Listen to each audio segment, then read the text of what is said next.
Fantastic. Now, there is a massive lag between me hitting the button and us going live. So with that said, I'm hitting the go button. I'm assuming it's going to go live, all well and good. I'm keeping an eye of that. Apparently we're live. So good morning. I'm Matt and welcome to today's RC Coffee Chat. Brilliant. Now, those of you which are on the live version, if you can let me know if the audio is good, that would be fantastic. Right, let's get into the topics for you this morning. Topic number one is that I got a bag with some nuts in it. Thank you, Zenith, as well. I got a bag with some nuts in it. Literally, I got a bag with a rag and some nuts. We'll be discussing that in a few moments' time. Have you heard of ... I won't mention them. You'll find out what they are in a few moments' time. We got the Fat Shark fan mod. We will be discussing Project Fluttergate. The moisture content inspection device is sat here next to me. We'll be taking a look at that one in a few moments' time. The Stinger 64. Have I not put in the Dynam? I need to quickly put that in my list as well. The Dynam Rapid as well. She's sat here right next to me. We'll have a chit chat about her too. The Stinger 64, which is the EDF jet. I know I keep getting harassed about, Matt, when you get in the Medium video out, it will be this week-ish, fingers crossed. It will definitely be in the Facebook group this week. Anyway, we'll have a chat about the Stinger E64 EDF. The 50 amp quad ESCs, which we spoke about 2 weeks ago, they've been and arrived. We'll have a quick update on those. The P39 FPV conversion, we'll have a quick chat about that. The Prime Jet Not Pro, we'll have a discussion about as well. And then it'll be time for us to wrap up. So quite a lot of things for us to cram into this week's RC Coffee Chat. Now, on one hand, apologies for not being around for last week's RC Coffee Chat. But on the other hand, as many of you know, I don't apologise when it comes to work. Because as I'm sure you already know, work pays for new phone. So with that said, let me go and get the live chat on so I can keep half an eye on what's going on as well. Brilliant. Sounds working out great. Right, let's move on to... actually, the Dynam Rapid is topic number one. I don't know if you knew this, but we'll get to actually... we'll cover that right now. Let me just change my screen. So that's what I had arrive in the post yesterday, which was a new piece of foam, which is happy days. And I got a little note from Stuart Warren from Motion RC. Now, many of you will remember Stuart Warren from Hobby King. And he disappeared for a year, probably working out the end of his contractual terms, say Hobby King, for example, and probably to take a break. And then it's turned up at Motion RC. Now, one thing which got me curious is, again, way off topic straight away, is that does anybody else recognise this chap? He also turned up at Motion RC as well. So that was a bit of a shock for me.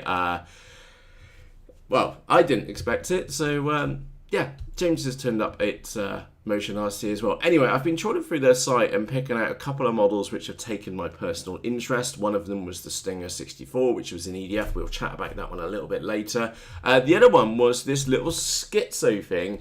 And it's really funny because I watched the video and it was a Chinese video. Obviously, over in China, somebody had been made the model over at Dynam, and the cameraman or camerawoman just couldn't cope up with the model. It was absolutely bonkers. And as soon as I saw that, it was right up my street. So this little beauty arrived yesterday with that note there from Stuart, because he's being based in the Netherlands, I'm guessing, over there with Motion RC. And that's why I got the little note and the little bag with my rag and some nuts in it. So that did make me laugh rather a lot in the unboxing video of this one, which we'll get out. I'll get that edited up this week as well. As many of you know from the Facebook group, this one has been built and it has also been landed already. Let's be frank here, it was a bit of a half-assed attempt at launching and it didn't go very well, and I broke the rudder off it. So yeah, looks like fun to say the least. Actually, when you see the unboxing video, look out for a confused Matt, because we were actually, the only thing which you need to do to put this model together is just put 2 bolts in the bottom, one there and one there. But I didn't actually have any bolts in my kit. So I was like, did I throw them on the floor or something? Thankfully, I managed to dig out some M3 bolts, and it's just 2 bolts you stick in, and tighten up the propeller, and you kind of stick a battery in it and a receiver, and off you go. Really, really straightforward. So yeah, that one has technically flown. It did get some airtime, but it really just did that and went over and wasn't good. So we'll get that one out very, very shortly. Right, so that was topic number 1. I got a bag with rag and some nuts in it. It did make me laugh, and of course I did get, let me have a look on this one. It's only 635 millimeters, which is 25 inches. It is tiny. The fuselage, there's plenty of room in the fuselage itself, and it did come, it says it was supposed to be a 15 amp ESC, but it came with an 18 amp ESC, so can't really complain. Servos were already pre-fitted, and I just needed to do a few adjustments when it came to the surfaces, just to get them flat as expected. So yeah, all good. Can't really pass judgment on that one at the moment because it's not really flown. So I'll be out later this week, and I'll take the landing gear off because that's just pointless, and pop some tape along the leading edges and give it a damn good chuck and see what happens. Hope it lasts. Right, on to topic number 2. Have you heard of? Right, so there's been a couple of ideas which have been rolling around in the back of my head, and the first one was the bungee of obliteration. Annoyingly, I've left it in on the table. I wonder if I can just have a quick... Oh, no. You know what I'm talking about. You know the bungee cord, which you have like normally 2 metal ends, and you like hold the boot of your car down, also your luggage in the back of your car. Well, I've bought 60 meters of that bungee cord, and I know that's not technically the bungee cord which you would perhaps buy for launching an RC model. You would want something with more spring in it, so you'd want the latex rubber, but that's not the point. What I've been and done is bought 60 meters worth of bungee cord. I'm going to plait it up as well and make the bungee of obliteration, so we will see what models can cope with being launched extremely fast. So look out for that in the next week or two, because I need now. It was the FunnyFarm this weekend, so I've now got a 2-week gap. So got next weekend, and we won't be out there to 2 weeks time, just to get some of these things prepared. So the bungee of obliteration, I've got a couple of models which need to be passed on, so they may pass away in the process of being used with the bungee of obliteration. Also, the Ring of Fire has... some of you kind of know this if you've been in the Facebook group for any while. And by the way, there's a link to the Facebook group in the video description for you. So if you're wondering what we're talking about here, the backstory is in the Facebook group itself. Is that I was thinking of getting a gas canister. I've got some 22mm copper pipe. I've got about 40 meters of it in the cellar, and I was going to make bend the copper pipe round and then blow gas through it, and then we could have like a gas faint Ring of Fire. But I've actually deemed that just like too complicated and just too much work for what it is. So what we're going to do with the Ring of Fire is get some like a Hessian or natural fibre rope, and then put the rope round the ring, and then just douse that in petrol and set fire to that instead. So a lot more safer, some may argue, and of course then we can fly models through it, which I'm really looking forward to. So yeah, we've got the Ring of Fire. Oh, and the last one, which none of you actually know about really, is that Matt is considering the hot wire of doom. So I'm sure that many of you have got a flying field, and you may have like shared the field with cattle, for example, and you've got the little posts going all around with the electric wire. Well, I was stood there looking at the electric wire and wondering what would happen if we would turn it into a hot wire. So that's the next challenge, is to make some nice really thick wire with maybe 2 car batteries, really glow red, and then see if we could hot wire a model in flight. So that has... I think we're kind of reaching my 12 and 1/4 year old's limits of what things are really safe and shouldn't be done. So we will give those a punt over the next couple of weeks, and we'll see what happens. So yeah, if you've heard of the bungee of obliteration, you've heard that here first. If you've heard of the Ring of Fire, you may now know what that is, and the hot wire of doom. Yeah, look out for that one. That's actually the last one to get done. And actually, I think that's going to be one of the hardest ones to do, because it's going to be trying to get the temperature right and not melt in the wire. So that is going to be a little bit curious, to say the least. Right. Oh, Fat Shark mod is the next topic now.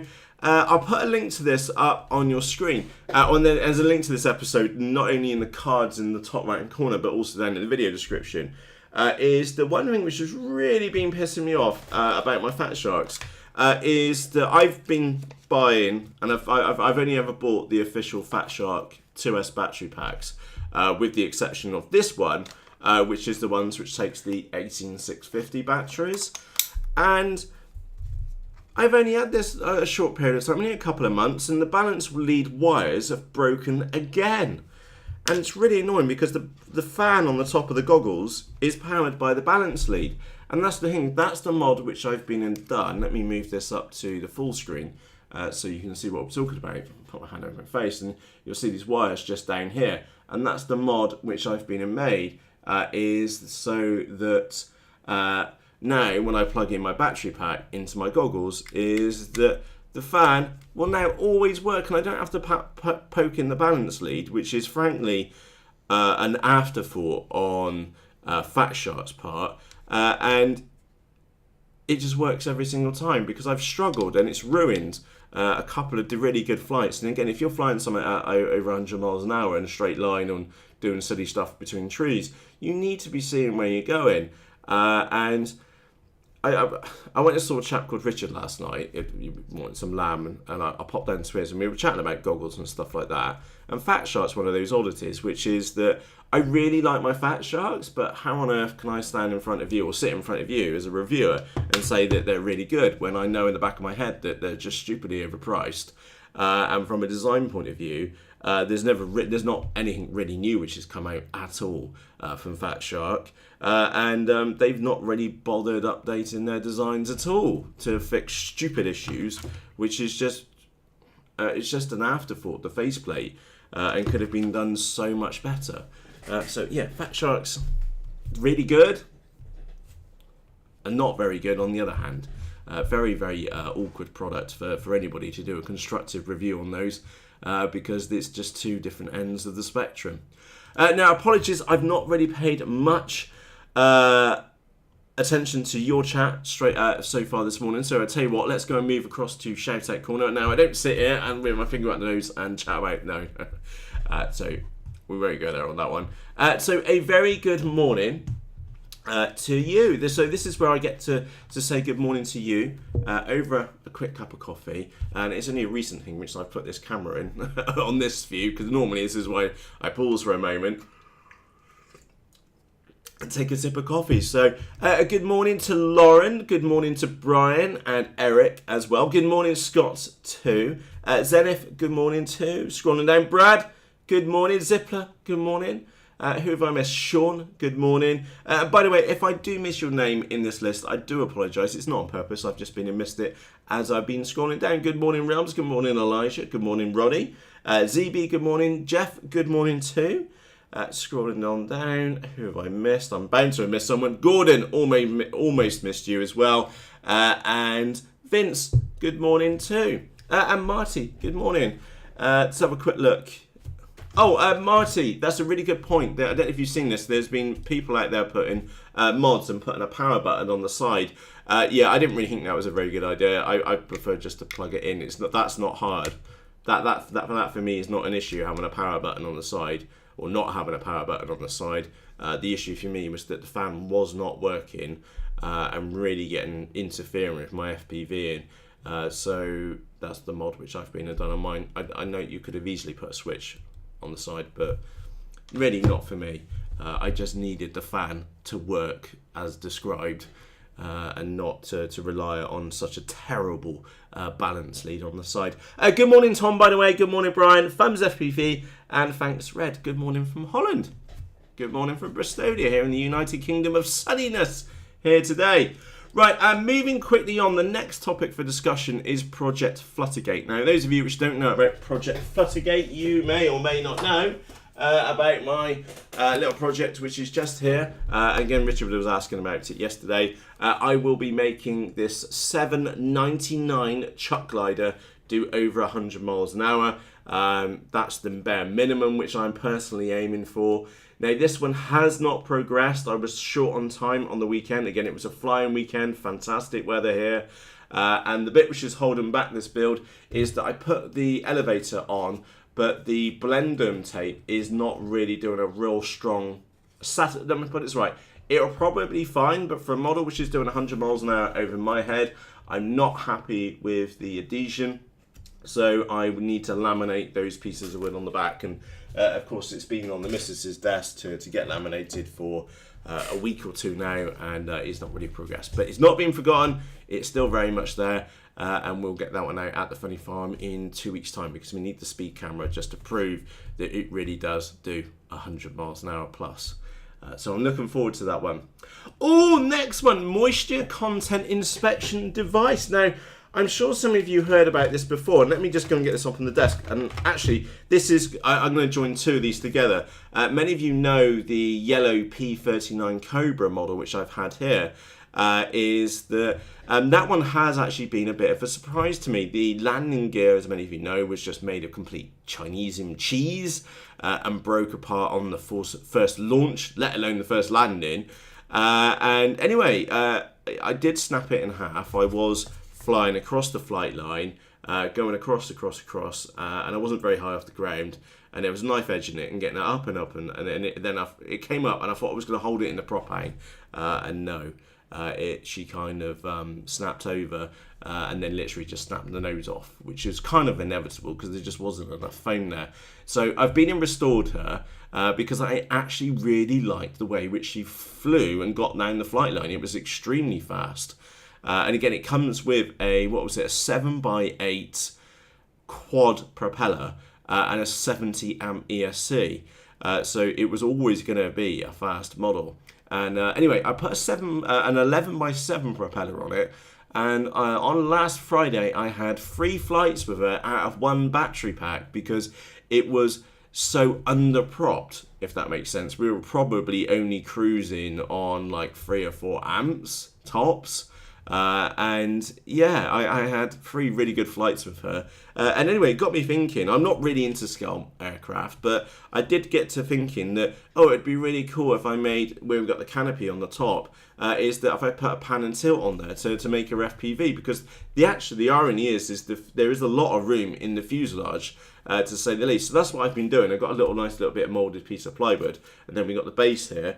Now, the one thing which you may or may not know about is that one of the issues which we've had is that if you go and to inspect some moisture, is that the front of your FPV camera lens gets all fogged up. Now, the way around that is that something which me and Andy have been working on. So if you take a look at the front of that camera, I'm going to need to put that over my head so it actually focuses on that. So, my finger's underneath there. So that's not really working out very well. I'll get this right. There we go. Like so.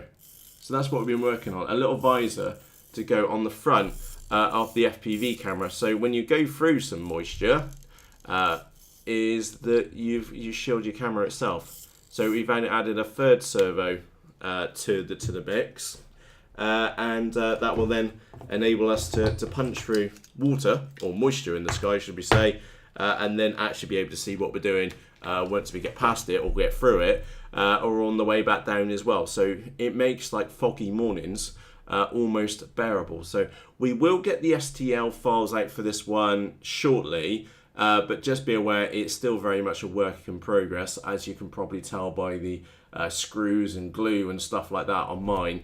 But it's got a lot of promise. This one's going to end up on the XUAV Mini Talon, and then the one which is on the Mini Talon is going to end up on the P39.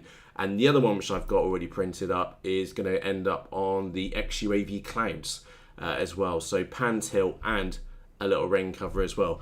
Very, very cool to say the least. And we will get the files out on Thingiverse as soon as it's gone past our testing, because there are one or two little very, very minor tweaks which need to be made to it. And but yeah, face value right now looking pretty damn good.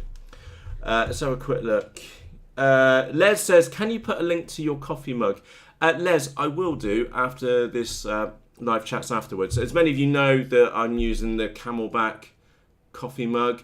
I made this coffee, what time is it? 5 to 5 this morning. It's still stupidly hot, and I put cold in it as well, so I was able to drink it at the time.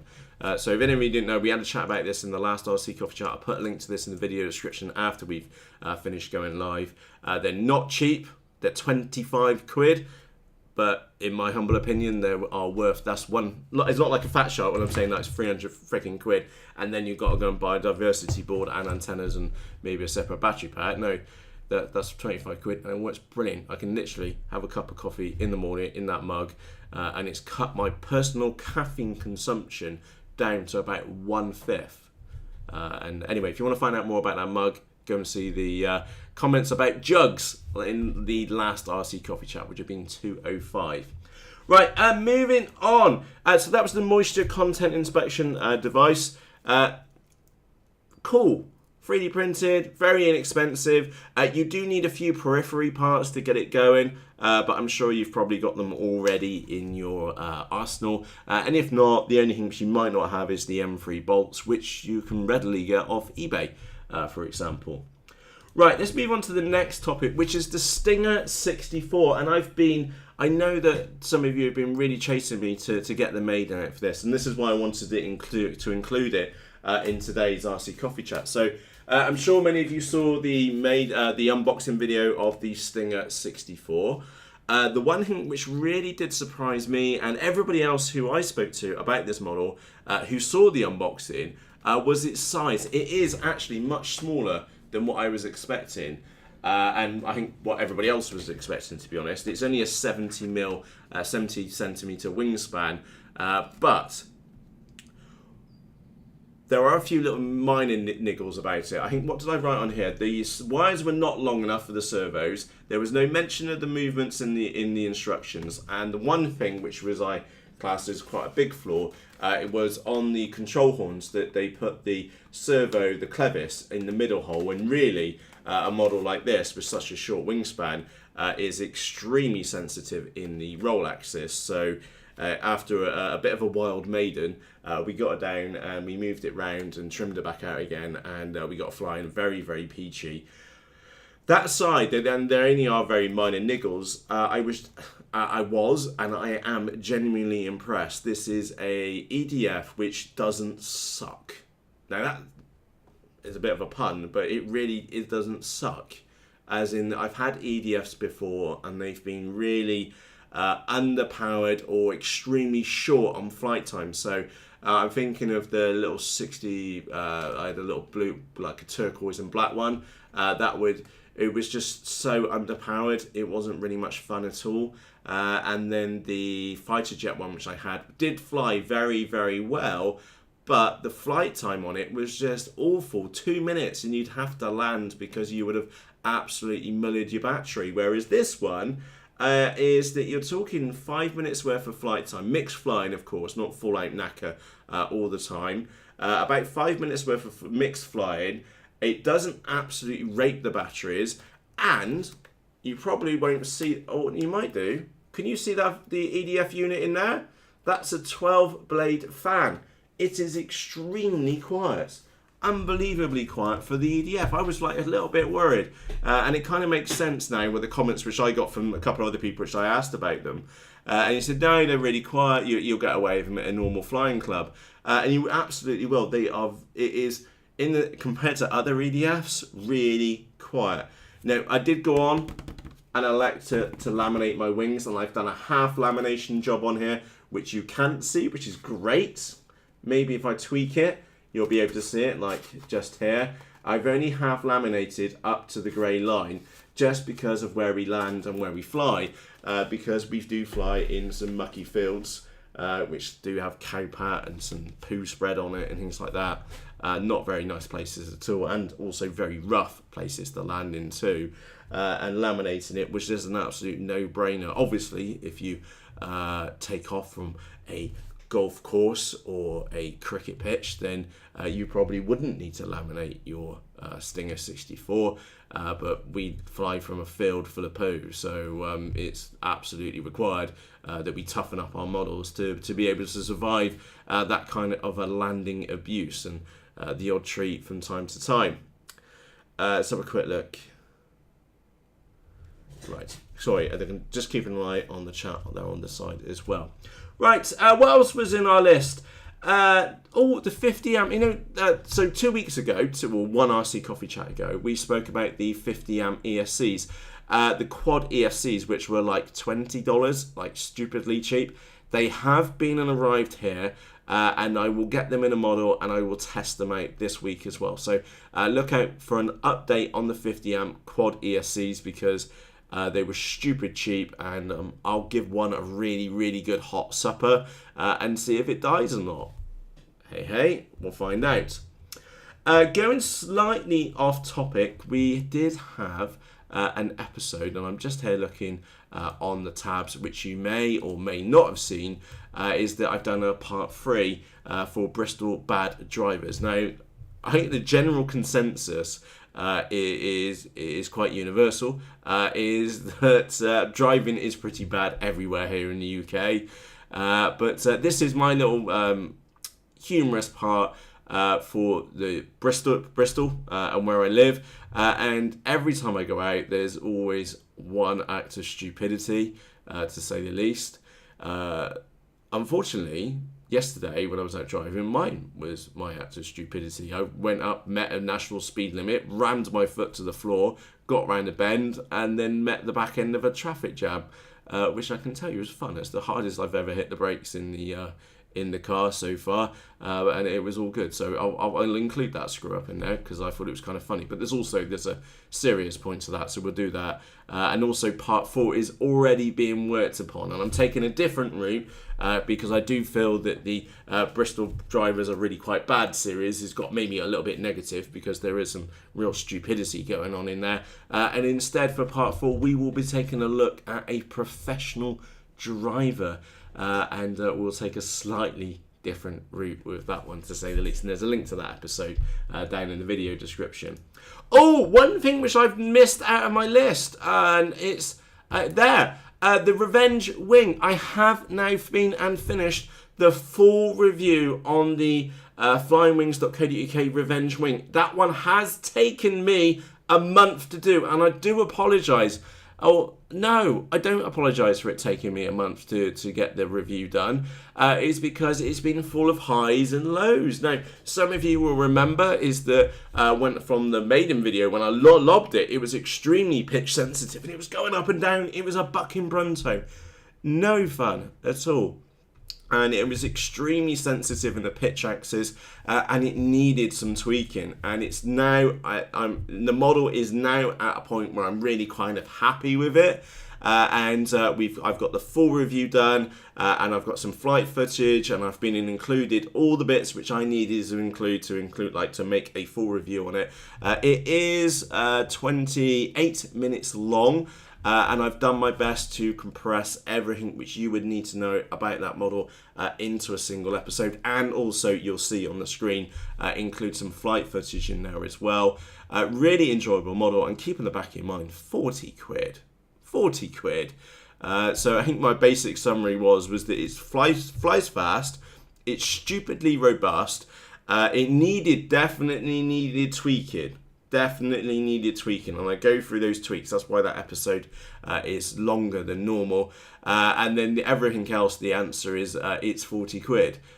So yeah, really have enjoyed the Revenge Wing, and it is one of those models which just flies fast. It only does fast. Even at its cruise, it's fast, and landing it is fast. I don't think I've dared try and fly that model anything lower than, say, half throttle. And again, that was one of the other things which I challenged with, had a challenge with and needed tweaking, was the propeller choice for the model, because after 2 speed runs, I had a 4S battery pack, 2 of them on the same day, down to 12 volts or less. Was not a good experience.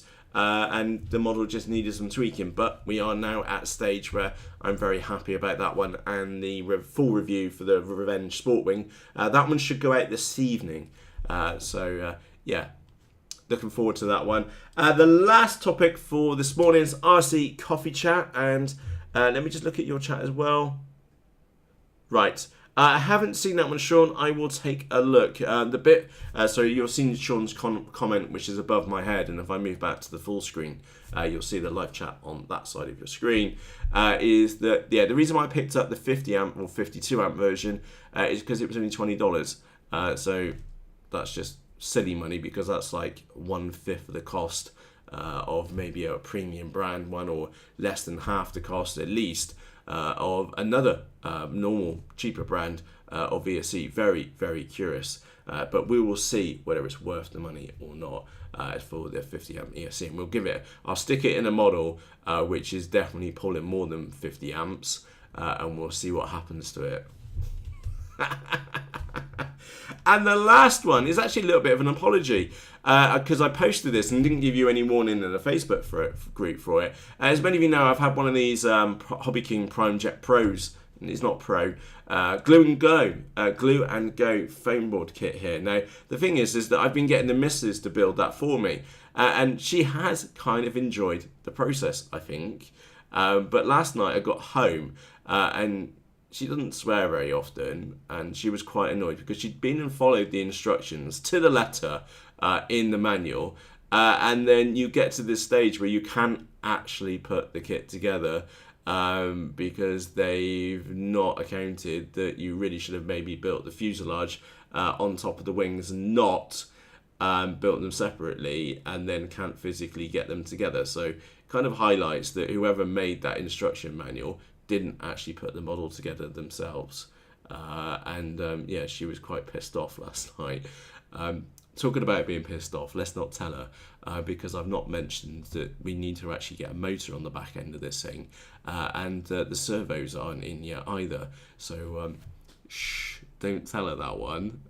We'll let her discover that one shortly when it gets round to it. So we know to stick a knife in the model to make it fit. And let's be frankly honest here. If us blokes who were doing this, we would have gone, look, there's a nice little pretty manual, and then just thrown it away, glued the wings together, and then built the fuselage around the wings. That's just seems like logical, and that's what I would have done. But no, the missus followed literally letter by letter by the book in the photo instructions, and now got herself stuck. She wasn't very happy when I got home last night. So we did a little video on that one, and we published that one out last night. So yeah, a little bit of fun on that one. And it's progressing.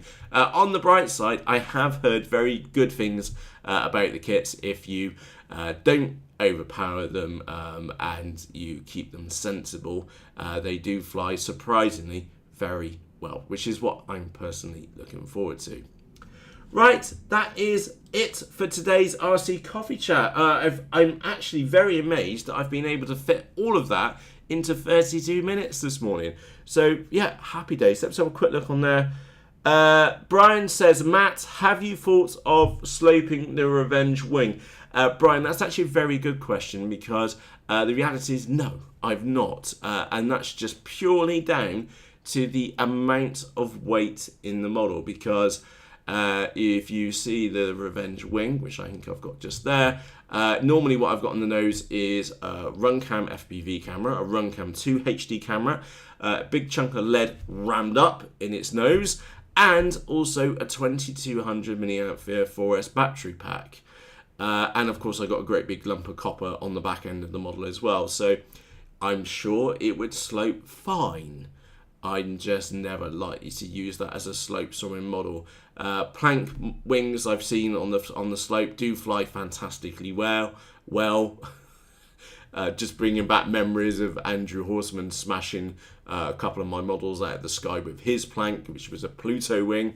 Yeah, I'm sure it would be absolutely fine on the float, on the slope, but really not for me at all. That one definitely does look the part as a powered model.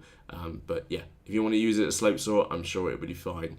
For me, it's just too heavily laden with too much kit in there, and a nice big motor on its arse end to make it fly really fast. So yeah, good question. Let's have a quick look. Can someone get away with Green Bay Wacky, please? He's been a knob in the chat. Anyway, it is time for us to wrap up. So with that said, quickly recap of what we've been and covered here this morning. Excuse me a moment. Thank you. Click on that one. Hide user. Cheerios, fella. Right. Well, unfortunately, somebody has a really small penis and decided to join in with the chat this morning. So let's all take a moment to feel sorry for that person who is not very well endowed at all. I do feel sorry for you. Anyway, moving on. We spoke a bag and some nuts this morning. Thank you, Stuart, for that one. That did make me laugh my boobies off when we did the unboxing. And of course, that went hand in hand with the Dynam, Rapid. I will get this one out, get it prepared properly, and fly it somewhere more suitable than where I was flying. Moving on. Look out for in 2 weeks' time-ish. For the Bungee of Obliteration. Really looking forward to that one. The Ring of Fire as well, and probably not next time, but shortly at least. The Hot Wire of Doom. Really looking forward to that, mucking around with that one. The Fat Shot mod, there is a video out on that one. It's not scary to do at all, and I'm really pleased that I have been and made that mod now, because it makes it more of an enjoyable experience. And also, I got to have a good poke at Fat Shark for not really innovating at all, because it annoys me. We spoke about Project Fluttergate. We will be getting that one up and on the speed camera in 2 weeks' time. It will probably get flown beforehand.